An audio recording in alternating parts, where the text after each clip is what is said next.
സൗദിയിൽ മലയാളി യുവാവ് അജ്ഞാതന്റെ വെടിയേറ്റ് മരിച്ചു. കാസർഗോഡ് കുറ്റിക്കോൽ സ്വദേശി മുഹമ്മദ് ബഷീറാണ് മരിച്ചത്. സംഭവത്തെക്കുറിച്ച് അന്വേഷണം തുടങ്ങിയിട്ടുണ്ട്.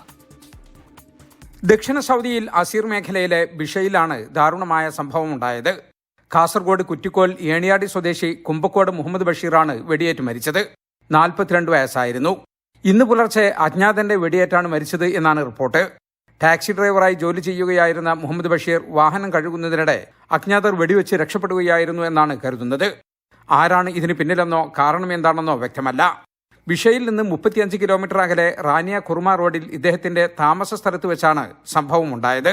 ശബ്ദം കേട്ട് സമീപത്തുള്ളവർ എത്തിയപ്പോൾ മുഹമ്മദ് ബഷീർ വെടിയേറ്റ് കിടക്കുന്നതാണ് കണ്ടത്. സമീപത്തുള്ള ഈജിപ്ഷ്യൻ പൗരൻ ആശുപത്രിയിലേക്ക് കൊണ്ടുപോയെങ്കിലും ആശുപത്രിയിൽ എത്തുന്നതിന് മുമ്പ് തന്നെ മരണം സംഭവിച്ചു. സംഭവത്തെക്കുറിച്ച് അന്വേഷണം നടക്കുന്നുണ്ട്. സമീപത്തെ CCTV ദൃശ്യങ്ങൾ കേന്ദ്രീകരിച്ചാണ് അന്വേഷണം നടക്കുന്നത്. കഴിഞ്ഞ 15 വർഷത്തോളമായി സൗദിയിൽ ജോലി ചെയ്യുകയാണ് മുഹമ്മദ് ബഷീർ.